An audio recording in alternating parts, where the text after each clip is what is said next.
안녕하십니까. 일위원 리서치입니다. 리서치입니다. 제가 얼굴 보여드리면 더 놀랄 것 같아가지고 제가 한 12일 정도 입원했었는데 뭐 수술하고 그런 건 아니고 하여튼 뭐 혈압 이슈 때문에 그랬는데 잘 해결이 됐고요. 근데 이제 본의 아니게 살도 빼야 되고 야 병원에서 밥이 주는데 도저히 먹을 수가 없어요. 내가 이감적으로 야 며칠 지나고 나서부터는 그 음식을 끊었어요 제가. 그랬더니 살다가 이게 옷 바꿔 입고 온 건데 살이 너무 많이 빠졌어요. 7년 전에 있던 양복 입고 왔어요. 우리 와이프가 아침에 당신 늙어 보인다고 이제 그 얘기 하더라고. 아, 멋있어지셨는데. 그런 형식적이겠죠. 그리고 이제 다행인 건 그래도 우리 동료들이 잘 저 없는 동안에도 자료도 열심히 내고 그러셨는데 사실 이 자료는 3월 15일 나온 자료인데 그때 이제 방송을 하려다가 제가 입원하는 바람에 못했던 자료인데 뭐 주식이라는 게 뭐 올해 좀 계속해서 봐야 되는 것 중에 하나가 1, 2년 그것 중에 하나가 이제 건설인 것 같아서 오늘 저희 김세련 연구원을 제가 어제 전화를 했죠. 집에 있었는데 야 오래간만에 일위원 녹음하는데 그래도 뭔가 좀 전달하고 싶다. 뭐 시장 얘기 뭐 뻔하고 내가 숲보다 지금 남을 볼 때라고 하는데 왜 여기가 이쪽 남을 봐야 되는지 뭐 윤석열 대통령 당선이 됐으니까 그런 차원이 아니잖아요. 사실 이게 왜 이런 상황인지도 좀 얘기를 하고 싶고 해서 오래간만에 하니까 왜 이렇게 힘이 없지? 제가 빨리 뭘 많이 먹어야겠어요. 그래서 그런 상황이니까 오늘 좀 건설 건자재 15일날 콜했던 건데 다시 한번 들으면서 좀 지금 어떻게 시장을 오늘 매일매일 뭐 미국 얘기 듣고 뭐 이라크 얘기 뭐 이란이란다 저기 그 러시아 얘기 듣고 뭐 이러면 아무것도 못해요. 이럴 때는 딱 보셔가지고 이럴 때는 저희가 이제 한 3주 전부터 숲보다 남을 봐야 된다고 이럴 때는 대형주 중소형주도 아니고 가치주 성장주 이런 것도 안 맞아요. 뭐 장단기 스프레드가 역전됐다 이거 제가 뭐 이 나이 돼서 이런 거 막 그냥 호들갑 떨고 싶지도 않고 이걸 봐야 될 때가 있어요. 작년에 봐야 됐어요. 작년에 이런 것들이 나올 가능성이 높았기 때문에 주식시장은 미리미리 반영을 해요. 그럴 때 매크로를 열심히 볼 때가 있는 거고 정작 매크로보다는 나무를 봐야 될 때가 왔는데 사람들이 나무 얘기를 안 하고 뭐 유가는 어떨까? 근데 제가 보기에는 지금은 어쩌면 지금 바뀌는 환경에 가장 앞으로 어떤 성장할 수 있는 게 뭘까? 제가 오래간만에 와서 좀 감성적으로 얘기해서 그러는데 뭐 김세련 연구원이랑도 나 이번에 인도 한번 통화할 일이 있어가지고 서로 얘기도 하고 그랬는데 우리 하우스에서 가장 그 백투더 베이직에 충실한 친구여서 내가 믿고서 항상 코란 종목을 신뢰하고 전 얘기하니까 여러분들도 우리 줄 1위 오너분들도 하여튼 그런 차원에서 좀 이게 귀한 시간이라 생각을 갖고서 대해주셨으면 좋겠다 생각합니다. 제가 오늘 일정이 많아요. 지금 오늘부터 이제 다음 주까지 많은데 일위원부터 녹음을 해야겠다 결심하고 선택한 거니까 하여튼 시작합시다. 네. 그 자료는 제가 대선 끝나고 거의 바로 이제 몇 거래일 안 지나서 이제 발간을 한 거면 준비는 그 전부터 계속 이제 해오던 거고 두 가지 버전으로 준비를 했을 정도로 사실 이 그쵸. 대선 어떤 그 양 후보의 어떤 정책에 따라서 저희 섹터의 주가 흐름이 좀 약간 뭐 그 테마라면 테마겠지만 억지로 눌려있던 성장성이 좀 조정이 되는 그런 과정이 있을 것 같아서 좀 오래 전부터 1월부터 해서 여러 다양한 기업들 미팅해서 정리한 자료이고요. 녹화하는 시기가 조금 지나긴 했지만 어쨌든 큰 틀에서는 산업의 방향성을 일단 정해진 상황이다 보니까 오늘 종목은 그냥 참고로 제가 이제 짧게 말씀드리긴 할 거지만 산업 내용 위주로 많이 봐주시면 좋을 것 같습니다. 제목이 윤택인데 이거 윤 씨잖아요. 네, 그 윤을 선택했다. 윤지호가 선택한 게 아니라 이거 윤석열 당선이 선택하신 거예요. 네, 제목을 되게 재밌어 많이 해주셨던 것 같고요. 그 반대 버전도 있었는데 뭐 방송에서 반대 버전 뭐였어? 이로운 세상? 네, 이로운 세상. 김세련 연구원이 굉장히 섬세하게 다뤄요. 근데 두 가지로 준비를 중이라서 네. 진짜 막 대선 방송 때 저희가 누구를 지지하고 그런 건 없는데 약간 잠을 못 잤죠. 자료 방향성 때문에 좀 고민을 했었고. 새벽 3시까지 다. 이 와중에도 잠을 참 잘 자가지고 병원에서 여러 이제 2시간마다 뭘 재는 게 있는데 너무 잘 주무신다고 그러셨는데 알겠어요. 갑시다. 5페이지부터 봐주시면 좋을 것 볼까요? 같습니다. 5페이지 위에 그림인데요. 그 제가 이게 산업 종목 이제 좀 밸런스 맞추기 위해서 산업 쪽은 제가 필요한 키 차트 몇 개 보여드리고 종목으로 넘어가는 걸로 그렇게 진행하겠습니다. 그래서 5페이지 위에 그림인데 2015년에서 2020년이 오면서 지어진 지 20년이 넘어가는 아파트들이 한 50% 가량 증가를 했을 때 지어진 지 20년 미만인 비교적 신축이 늘어나는 속도가 낮은 한 자릿수밖에 안 됐다. 그래서 결과론적으로는 5년 동안 전국적으로 이제 우리나라 아파트의 노후도가 상당히 심각해지고 있는 구간이다. 이렇게 봐주시면 되겠고요. 아래쪽 그림은 가구 수와 세대 수. 그러니까 이제 우리나라가 생산 가능 인구가 2025년부터 감소한다고 하더라고요. 그래서 부동산 볼 때 저희가 인구도 되게 중요한 팩터긴 하겠지만은 무시할 수 없는 게 이제 가구 수다. 이를테면 예전에는 8인 가족 할머니 할아버지까지 1가구 한 집에 살았으면 지금은 4인 가족도 그러니까. 필요 가구 수가 2개 뭐 이상으로 늘어나는 그런 세상이 됐다 보니까 이 가구 수의 증가를 좀 봐야 된다. 그래서 이 아래쪽 그림도 2015에서 2020년이 오면서 가구 수는 얼마나 늘었냐? 한 10% 정도 늘어났다. 근데 세대 수, 신축 세대 수, 아파트 빌라 다 합산했을 때 이 신축 세대는 이 가구 수의 증가만큼 늘어나진 못했다라는 그림이 아래 그림이라서 위아래로 드릴 수 있는 결론은 우리나라 어떤 주거 문화의 특성을 고려할 때 재개발 재건축이라는 사업은 사실은 상당히 필연적인 사업이다. 이렇게 이해해 주시면 좋을 것 같습니다. 6페이지로 넘어가셔서 6페이지 아래쪽 그림 말씀드리려고 하는 거고요. 아래에서 왼쪽 그림은 제가 작년에도 몇 번 이 인가 허가가 추세적으로 지금 턴어라운드를 했다 이런 얘기를 몇 번 드린 적 있고 이게 2021년 마무리하면서 결국 19% 증가하고 끝이 났다. 그래서 이제 이 인가 허가를 받아야 저희가 착공 삽을 뜨기 때문에 이 인허가는 착공이 한 6개월에서 1년 정도 선행하는 선행 지표로 봐주시면 좋을 것 같고요. 이게 반드시 분양과 이어지는 건 아니라서 인허가가 는다고 해서 분양이 늘고 인허가가 준다고 해서 분양이 줄고 이렇게 100%의 동행성을 보이진 않지만은 그냥 이 인허가가 올랐다라고 하는 건 건설 경기가 좋아진다라는 어떤 힌트 정도로 봐주시면 좋을 것 같습니다. 그래서 인허가는 5년 만에 턴어라운드 보여줬고 오른쪽에 분양 물량 분양은 저희가 장기 평균 30만 호가 분양되는 아파트 시장에서 그 파란색 오른쪽 부분들 2018년을 저점으로 해서 19, 20, 21 전부 다 분양은 사실은 우상향 기조가 계속 있었기 때문에 건설사들이 돈을 많이 벌었고요. 2021년에 분양이 얼마로 마무리가 됐냐면 39만 호로 마무리됐습니다. 2022년에는 예상 분양 물량 지금 집계되는 건 46만 호로 집계되고 있고 이걸 만약에 올해 다 한다면 역사적으로 두 번째 높은 수준의 분양을 하게 되는 겁니다. 그리고 이 분양이라는 거는 데이터가 월별로도 나오고 지역별 브레이크다운이 다 되거든요. 엄청 디테일한 데이터인데 제가 여기 그림에 따로 표시를 하진 않았지만은 2019, 20, 21의 분양이 어디서 늘어났냐? 대부분 5대 광역시 그리고 지방의 주요 대도시 이런 것들에서 분양이 늘어났고 서울 수도권의 분양 증가는 그렇게 크지 않았거든요. 그게 문제 아니에요? 서울이 없었다, 부족했다 이런 뜻이고 근데 이제 2022년 계획 물량은 드디어 이 서울 수도권 비중이 크게 늘어나는 상황.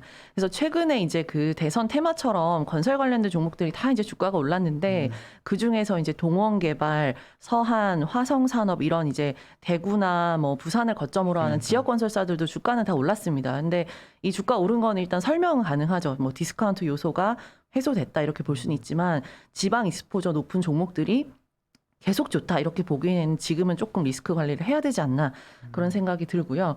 일단 올해 이 46만이라는 거는 변화된 정책 기조가 반영된 숫자가 아니기 때문에 이거보다 높게 끝날 가능성도 좀 열어놓고 보고 있고 2023년 내년에 이 46만에서 10%만 더 늘어난다 가정을 하더라도 51만이 이제 되게 되는데요.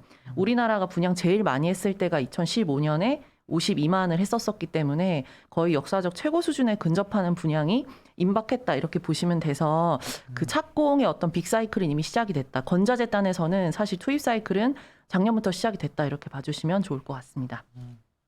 7페이지로 가셔서 7페이지 위에 그림인데 저는 지금 건설보다는 건자재가 조금 편하다고 생각은 하는데 이유는 P와 Q가 다 늘어날 수 있는 용이한 구간이라고 보여져서 그런 거고요. 건자재 제가 원래 PER을 그리고 싶었는데 다운사이클에서 적자 보는 기업들이 워낙 많다 보니까 PER이 잘 안 그려져서 PBR로 약간 추세만 보여드리면 과거 건자재 랠리 때가 1.4배 쭉 빠져서 지금 0.4배 2배 올라서 0.8배까지 됐다.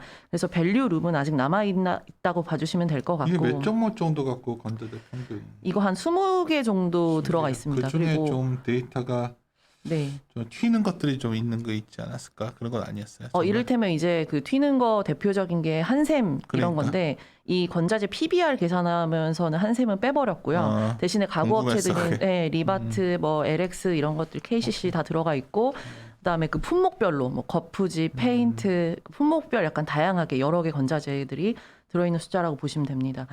그래서 PBR 추세는 이렇다 보니까 업사이드는 뭐 남아 있다 이렇게 보여지고.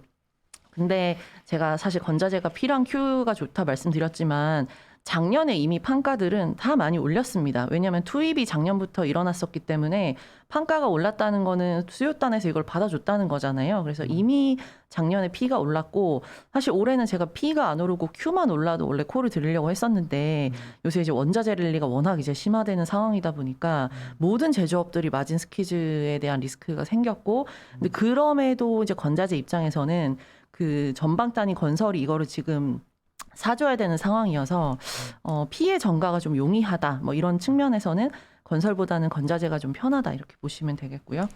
아래쪽에 대신에 이제 건설은 이거를 받아와야 되는 입장이다 보니까 마진 스퀴즈가 좀 불가피하지 않나 그런 생각은 들고 근데 그 폭이 이제 어느 정도인지를 잘 모르겠어서 대형 건설사별로는 주택 GP 마진을 제가 올해는 한 1%포인트는 깎아놓은 상황이라 보시면 되고 일단 주가적인 측면에서는 작년 상반기가 저희 규제 완화 기대감으로 0.5에서 건설 쪽 0.85배까지 쭉 슈팅을 했는데 지금 슈팅한 게 0.7배까지밖에 안 됐기 때문에 아직 밸류룸은 모멘텀 슈팅으로는 남아있다. 근데 문제는 1분기 실적이 뭔가 이제 공사도 예년만큼보다 많이 못한 것 같고 해서 실적을 딱 봤을 때 엄청 매력적인 구간이 좀 아닐 수도 있다는 생각은 들어요.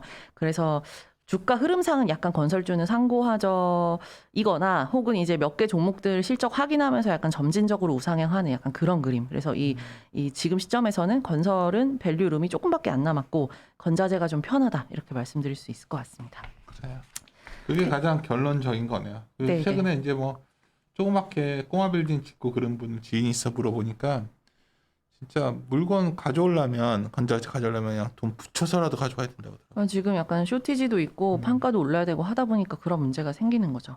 그 산업 내용 중에 몇 개만 더 보여드리고 종목 넘어갈 건데 15페이지입니다.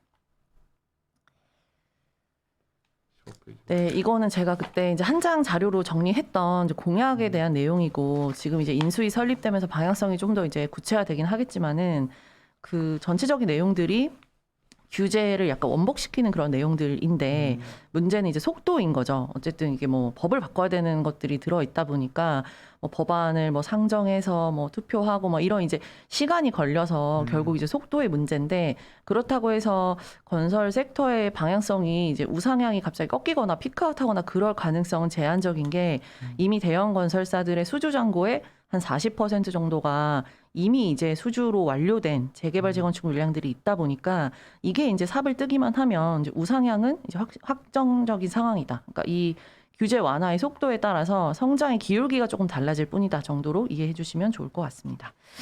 그리고 쭉 넘기셔서 21페이지로 가서 봐주시면 좋겠고요.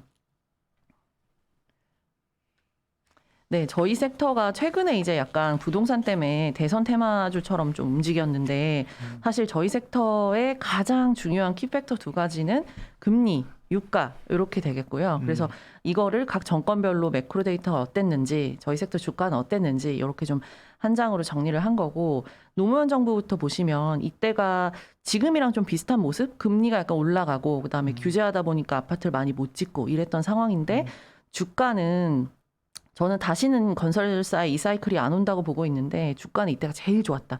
왜냐하면 유가가 오르면서 저희 건설사들이 해외 수주를 YOY 100%씩 달성을 했었고 이때 제가 찾아보니까 건설주 주가 랠리가 14주 연속으로 있었을 정도로 건설주가 정말 슈팅을 강하게 했었더라고요. 그래서 이때는 국내는 안 좋았지만 해외 성장성이 뚫리면서 주가가 제일 비쌌던 시기 이렇게 봐주시면 되겠고요. 그 다음 22페이지에 이제 이명박 정부. 사람들은 이때가 되게 좋았던 걸로 기억하는데 그렇지 않았네. 노무현 정부 때가 사실 주가는 제일 좋았고요. 이명박 정부 때가 매크로는 제일 베스트. 건설주한테 금리 내려가고 유가 100불 유지되고. 근데 사실 주가 상대 주가 추이를 보시면 시장을 뭐 그렇게 나쁘진 않았지만 크게 이기지도 못했거든요. 이제 그랬던 이유는 2008년에 이제 리먼이 터지면서 건설사들이 갖고 있는 채권들에 대한 어떤 부실화, 리스크 이런 것들이 켜지다 보니까 매크로는 매우 우호적이었으나 그다지 이제 주가가 엄청 슈팅하진 못했고 국내에서 아파트 분양 사실 별로 안 했었고 뭐 4대강 SOC 투자하긴 했지만 그게 주가를 시장을 이기는 수준에 끌어올리지는 어쨌든 못했다. 그런 상황입니다. 23페이지 박근혜 정부 때가 어떻게 보면 요 건자재 사이클을 지금 기억하시고 이제 투자를 많이 하시는 것 같고요. 일단은 주가 보시면 지금 건자재가 이렇게 올라가 있는데 한샘을 여긴 지금 한샘 들어가 있거든요. 근데 한샘을 빼고 보더라도 건자재가 제일 위에 있어서 제가 그냥 한샘을 포함을 시켜 놓은 건데 일단 이때 한샘이 뭐 PER 60배, 리바트 PER 40배, 뭐 건자재면 다 오르는 약간 그런 사이클이다 보니까 한 1년 반 정도의 강한 어떤 이 건자재 랠리가 있었고 금리는 내려갔다. 그러니까 이제 뭐 빚내서 집 사라 하던 때가 이제 이때였고 유가는 박살이 났다 보니까 유가 때문은 아니지만 건설사들이 2013년에 본격적으로 이제 해외에서 빅베스 털면서 건설은 이제 그닥 뭐 이렇게 재미없었던 그런 사이클이다. 이렇게 좀 기억해 주시면 되겠고요. 뭐 문재인 정부는 따로 말씀 안 드려도 될 것 같고 지금 기준으로는 이제 금리는 올라가고 유가는 높은 상황이다 보니까 금리가 올라가는 게 저희 섹터의 우호적인 상황은 절대 아닙니다. 근데 정부 정책 기조가 지금 이거를 상회할 정도의 어떤 공급 확대 기조로 지금 돌아섰다 보니까 주가가 움직이는 상황이다. 그 정도로 봐주시면 좋을 것 같고요. 26페이지입니다.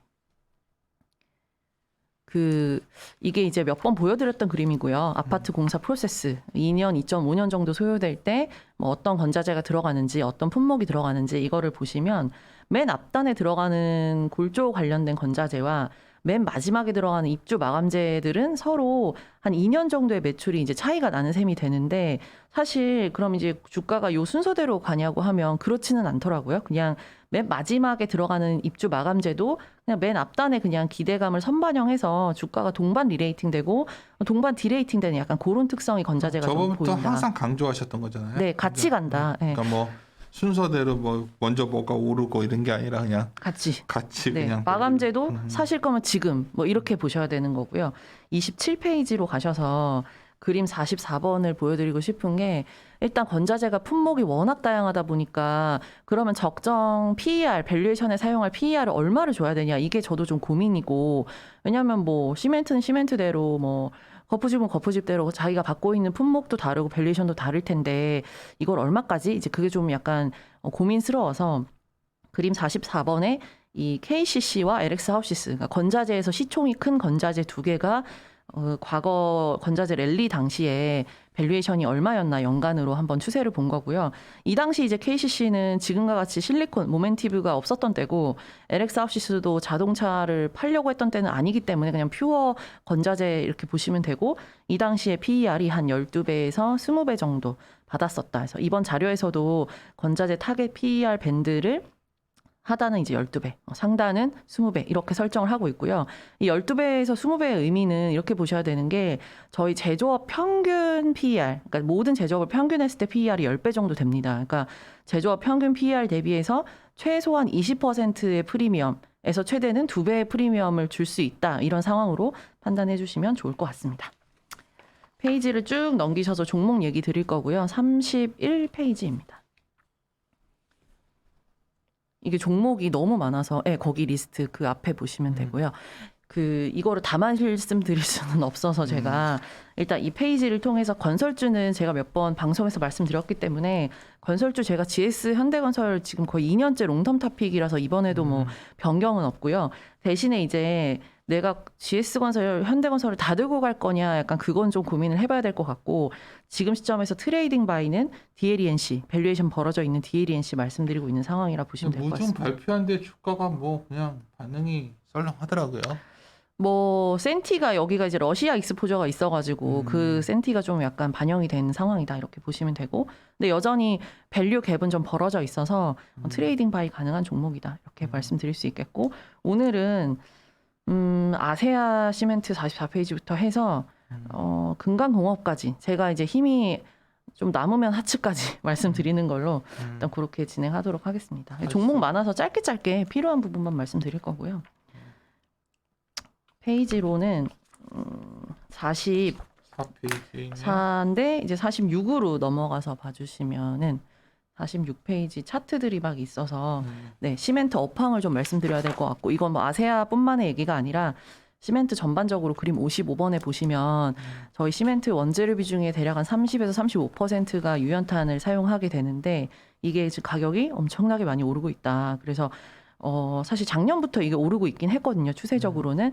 근데 업체들이 서로 다른 이유로 어떤 업체는 뭐 유연탄 장기 공급 계약 해놓은 게 있다. 뭐 어떤 업체는 뭐 옵션 계약 체결하는 게 있다. 뭐 이렇게 해서 해지를 작년까지는 겨우 했는데 이 효과가 어쨌든 21년 말에는 끝나는 거니까 업체들이 지금 언론 보도상 보셨겠지만 1월부터 판가 올리겠다 이런 얘기를 그래서 하는 거고요. 근데 이 판가 인상 협상이 아직 끝나진 않았기 때문에 일단 1분기는 시멘트 업체들 실적이 좀 박살이 날 수밖에 없는 상황이다. 이렇게 보시면 될 것 같습니다.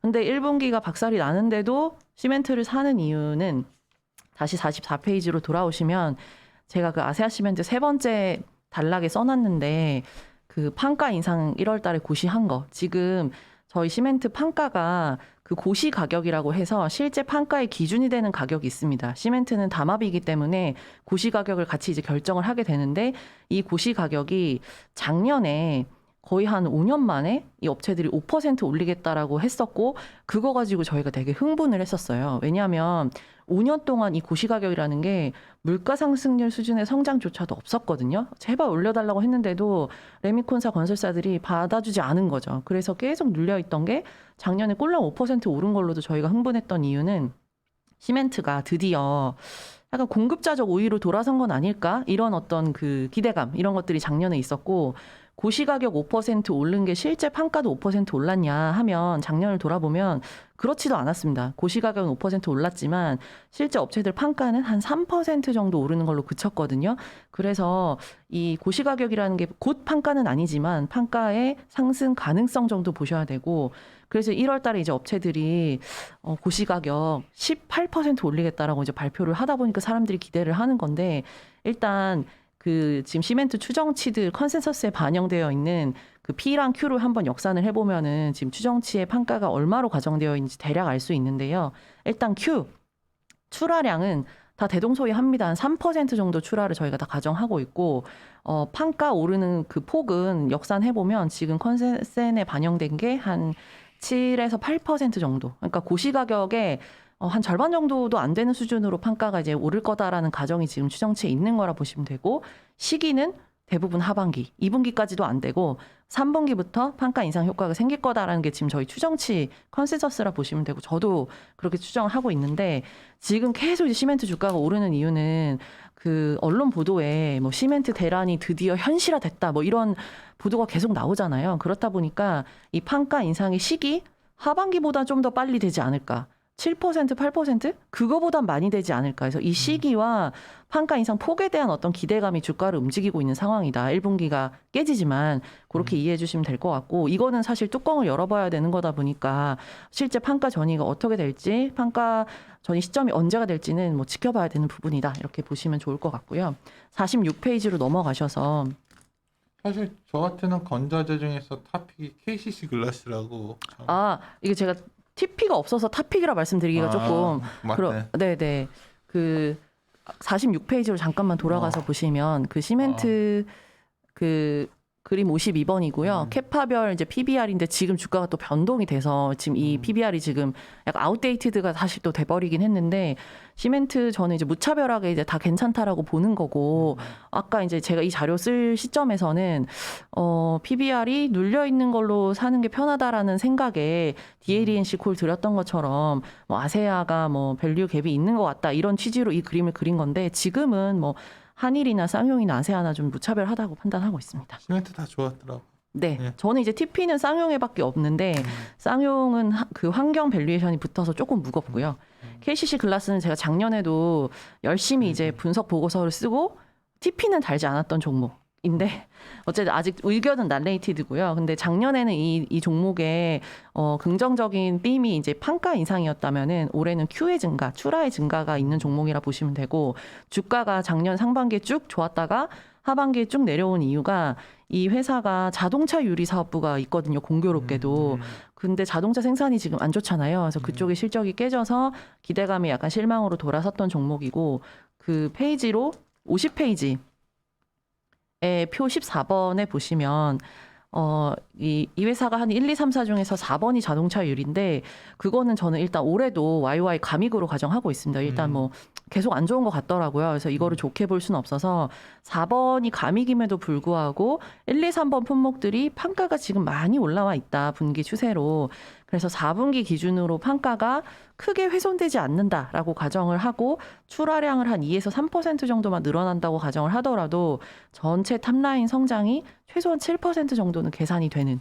그렇게 보면 이제 순이익이 한 1,300억, 시총 1조니까 10배 안 된다. 뭐 이렇게 설명드리는 종목이라고 봐주시면 좋을 것 같습니다.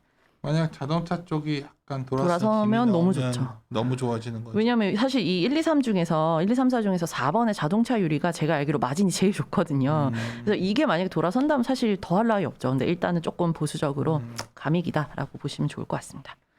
그리고 LX 하우시스는 이거는 제가 이제 많이 시장을 좀 궁금해 하시는 종목이고 약간 찬반도 좀 나뉘고 근데 그럴 만한 게 차트가 보시면 되게 막 눌려 있어요, 종목이. 그래서 약간 많이 궁금해 하시는 것 같은데 일단 제목에 쓴 것처럼 이익을 보려면 조금 기다리셔야 되는데 이익은 언젠가 나오는 거니까 믿고 롱텀하게 사시면은 괜찮은데 롱텀하게 기다리실 수 없으면은 안 사셔도 될 것 같은 종목이고요. 이유는 53페이지 가서 보시면 그 표 16번의 분기 실적에 맨 오른쪽에 보면 4분기 실적이 이 종목의 창사 이래로 최대 매출이 나옵니다. 그리고 건자재 제가 YY 그로스에 제가 색칠을 해놨는데 1분기 빼고는 2, 3, 4분기가 지금 거의 20% 성장이 나오고 있는 엄청난 탑라인 그로스가 좋거든요, 지금. 그런데도 불구하고 4분기 이익을 보시면 이제 건자재 이익 빵. 그러니까 하나도 이익을 못 벌었어요. 왜 그랬냐면 그 54페이지에 그림 64번을 봐주시면 그 LX 하우시스가 공시하는 주요 원재료 3가지가 있는데 PVC, MMA, 뭐 가소제 이런 것들을 사용하는데 그 중에서 PVC를 보시면 미친 듯이 지금 가격이 올라서 이게 지금 뭐 거의 마진 스퀴즈로 바로 나타나는 상황 같거든요. 다행스러운 건 그림 보시면 지금 2022년부터는 조금 PVC가 내려오고 있기는 합니다. 근데 제가 알기로 이게 한 개 분기 정도는 레깅이 되는 걸로 알고 있어서 아마 1분기도 조금 적자 가능성이 있을 것 같고요. 그래서 사실은 이게 탑라인 그로스가 이렇게 좋다는 거는 PVC만 내려와 주면 이익이 엄청 커질 수도 있는 거잖아요. 근데 뭐 저희가 PVC만 쳐다보고 있어야 되는 종목이다 보니까 저는 조금 먼저 사면 조금 아쉽다 그런 생각이고 53페이지로 돌아오셔서 그 표 15번의 연도별 실적을 보시면은 제가 2022년에 추정하는 매출이 한 3.7조 정도로 가정을 하고 있는데 이제 저는 이익은 지금 제 추정치에서는 이익은 별로 없다. 뭐 이렇게 가정을 한 거고.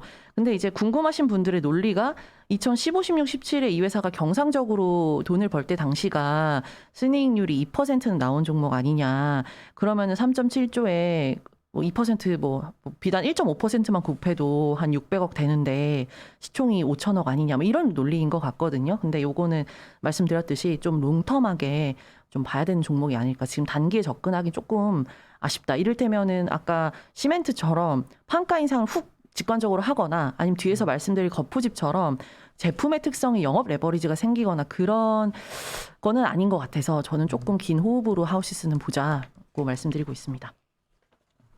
그리고 3일CNS 제가 말씀 안 드릴 거고요. 넘어가고 그 삼목에스폼이랑 금강공업 그때 자료 나왔을 때 KCC 글라스랑 삼목 에스폼 이 두 개를 얘기하신 것 같아가지고 네. 이 얘기를 많이 했는데. 네, 근데 이제 에스폼이 주가가 지금 너무 많이 오르고 있어가지고. 그 다음에 많이 올랐나? 네, 이 자료 쓰기 전에도 오르고 더 올랐었어요. 지금 얼마 28,000원 정도 하나? 그래서 지금 주가가 엄청 슈팅을 하고 있는데 그 뭐 하는 회사냐면 삼목에스폼이 1위 업체 MS 거푸집 MS 1위 업체고 2위 업체가 MS 2위 금강공업인데 일단 거푸집이 뭐냐면 저희가 한 노트북 큰 사이즈 정도 되는 액정 큰 사이즈 정도 되는 알루미늄으로 만드는 판때기입니다. 이거를 어디에 쓰냐면 이걸 여러 개를 막 붙여가지고 집 모양을 만들어요. 안방과 거실의 벽, 뭐 그다음에 뭐 작은 방과 뭐 화장실의 벽, 이 벽을 만드는 틀이고요.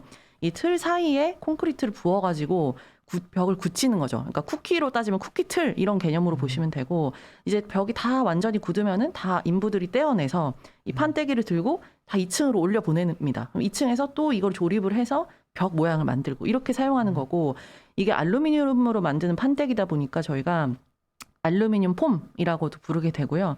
근데 이 제품이 왜 이제 영업 레버리지 제품이냐면 이 A라는 현장에 이 공사가 끝나면 이거를 다 수거를 해서 버리는 게 아니라 들고 그대로 B 현장 가서 또 빌려주거든요. 제가 찾아보니까 한 번 이 알루미늄 폼을 제작을 하게 되면은 최소 뭐 6년 이상도 사용하신다고 해요. 그래서 이 두 회사의 그 다트 들어가서 보시면 임대라는 표현을 씁니다. 그러니까 빌려줬다. 우리 한번 제작을 한 다음에 계속 빌려준다. 그렇다 보니까 엄청난 영업 레버리지가 생기는 품목이고 그리고 제가 찾아보니까 두 회사 다 정액법으로 4년 상각을 하시던데 감가상각이 그러면 이제 4년 상각 끝나고 5년 차에 임대 나가는 판때기는 이익이 확 커지는 약간 그런 그렇지. 특성이 마진이 있어서 엄청 높은 거지. 엄청 좋아지니까 주가가 지금 이렇게 이유가 있는 거거든요. 그런 특성이 있는데 문제는 이제 밸류에이션이죠. 주가가 계속 오르기만 하니까 그래서 61페이지 표 20번 보시면은 분기 실적에 4분기 산목에스폼 갑자기 20% OP 마진이 나왔더라고요. 제가 에스폼이랑 통화를 해보진 못했거든요. 그래서 근데 이건 누가 봐도 경상적이지 않잖아요. 그래서 20%가 100% 경상적이라고 믿기에는 그건 너무 낙관적인 기대인 것 같고 위에 표 19번의 연간 실적 보시면 2015, 16, 17에 한창 이제 영업할 때가 한 영업이익률이 한 14에서 17% 정도 나왔는데 한 요 정도가 대략 한 15% 정도가 약간 좀 인라인한 OP 마진, 레버리지가 나타난 OP 마진이 아닐까라고 생각은 하는 거고, 그럼 맨 오른쪽에 2022년에 제가 영업이익률을 그 정도도 아직 못 간다. 그러니까 4분기의 절반 전후 12% 정도 나온다라고 가정을 해보면 순이익이 한 330억 되는 회사가 되고요. 그러면 이제 주가 나누기 하면 여기 이제 10배라고 되어 있지만 PER 12배가 되고 12배에는 아까 말씀드렸던 건자재 타겟 PER에 하단에는 지금 붙은 거죠. 그래서 내가 여기서부터는 완전히 선택의 영역인데 12배를 20배까지 날려 보내겠다고 하면 지금 들어가는 거고 하단에 붙었다? 안 들어가는 거고 그렇게 되는 거고요. 참고로 4분기 제가 이 자료 쓴 이후에 세미나 한창 하는 중간에 그 에스폼의 실적 정정 공시가 나왔습니다. 그래서 영업이익은 더 훅 작아지고 순이익은 훅 커지는 공시가 나왔거든요. 그러니까 지금 이 4분기에 뭔가 경상적이지 않은 거를 발라준 거죠. 위아래로. 그래서 이 영업이익은 참고로 계산해보니까 한 12% 정도 나와서 제가 추정한 거랑 뭐 약간 비슷한 수준이라 보시면 될 것 같고 그렇습니다. 그래서 S폼이 만약에 손이 안 간다. 너무 차트가 이렇게 올랐으니까 그러면 저는 약간 대안으로 2위 업체인 금강공업을 봐도 된다고 생각은 하는데 에스폼, 산목에스폼 혼자서 금강공업보다 더 많이 오른 이유는 MS의 문제가 아닌 것 같고 제가 볼 때는 여기는 거푸집만 하거든요. 산목에스폼은 퓨어니까. 퓨어 거푸집이고 근데 64페이지 금강공업은 거푸집만 안 하고 뭐 되게 사업부가 많아요. 뭐 철강제도 하고 사료도 하고 조선 기자재도 하고 이러다 보니까 약간 좀 덜 가는 그런 모습이고 철강제의 경우는 강관이라고 부르는데 올해가 뭐 작년보다 이익이 더 좋을지는 그건 제가 잘 모르겠고 대신에 철강제 빼고는 조선 기자재, 거푸집, 사료 이런 거는 지금 딱 들어보셔도 업황이 나쁘지 않은 상황으로 보여집니다. 근데 제가 금강공업은 그 여타 사업부들을 제가 잘 모르기 때문에 추정을 못했고요. 트레일링으로 보면 그러니까 작년 이익으로 지금 나누기를 주가 해보면 한 12배, 트레일링 12배인 거니까 포워드로는 뭐 10배일 수도 있는 거죠. 그래서 제가 볼 때 퓨어는 산목인데 손이 안 가다면 금강공업이고 내가 이제 20배까지 보내겠다고 하면 에스폼이다. 그래서 이건 진짜 판단의 영역이라 제가 뭐 더 말씀드릴 수 없고 뭐 이런 종목이 있다 정도로만 이해해 주시면 좋을 것 같습니다. 하츠는 제가 시간 관계상 이번 자료에서는 좀 생략하는 걸로 그렇게 하겠습니다.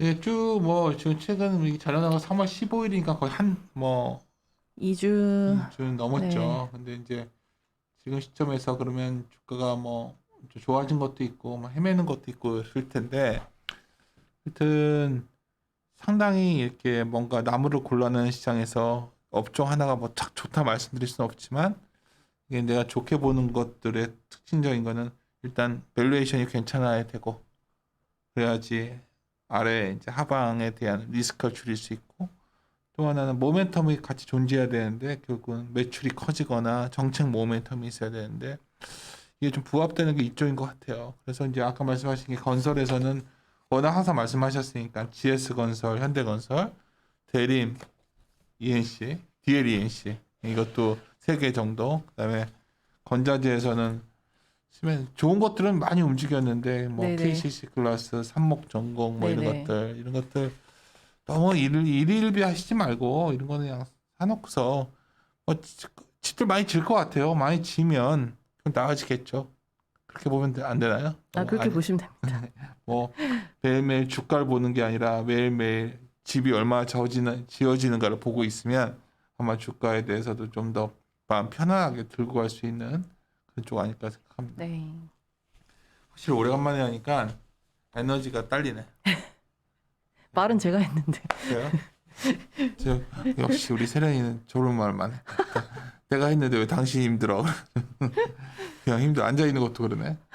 알겠습니다. 마무리 짓도록 하겠습니다. 함께 네, 고민하시죠. 고민하시죠.